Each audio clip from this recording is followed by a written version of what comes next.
لوگوں اپنے پروردگار سے ڈرو کہ قیامت کا زلزلہ ایک حادثہ عظیم ہے۔ اے مخاطب،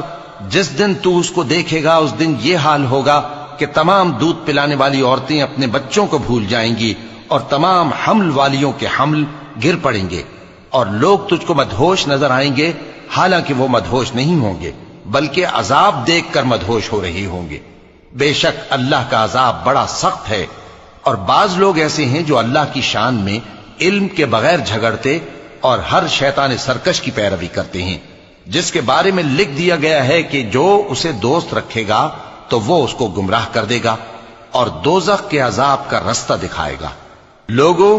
اگر تم کو مرنے کے بعد جی اٹھنے میں کچھ شک ہو تو ہم نے تم کو پہلی بار بھی تو پیدا کیا تھا، یعنی ابتدا میں مٹی سے، پھر اس سے نطفہ بنا کر، پھر اس سے خون کا لوتھڑا بنا کر، پھر اس سے بوٹی بنا کر جس کی بناوٹ کامل بھی ہوتی ہے اور ناقص بھی، تاکہ تم پر اپنی خالقیت ظاہر کر دیں۔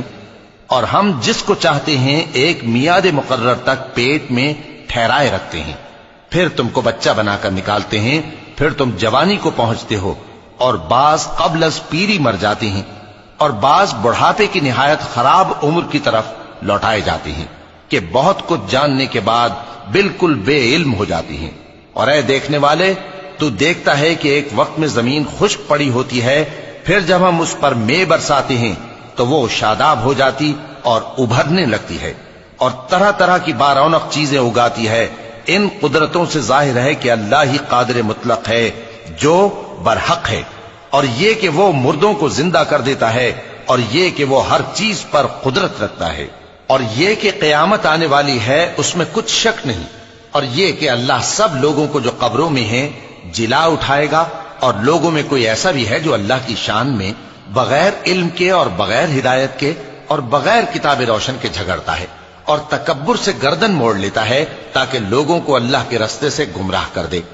اس کے لیے دنیا میں ذلت ہے اور قیامت کے دن ہم اسے عذاب آتش سوزاں کا مزہ چکھائیں گے۔ اے سرکش، یہ اس کفر کی سزا ہے جو تیرے ہاتھوں نے آگے بھیجا ہے، اور اللہ اپنے بندوں پر ظلم کرنے والا نہیں۔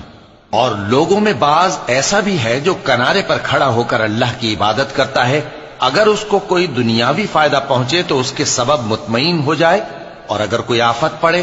تو منہ کے بل لوٹ جائے، یعنی پھر کافر ہو جائے۔ اس نے دنیا میں بھی نقصان اٹھایا اور آخرت میں بھی، یہی تو صاف نقصان ہے۔ یہ اللہ کے سوا ایسی چیز کو پکارتا ہے جو نہ اسے نقصان پہنچائے اور نہ فائدہ دے سکے،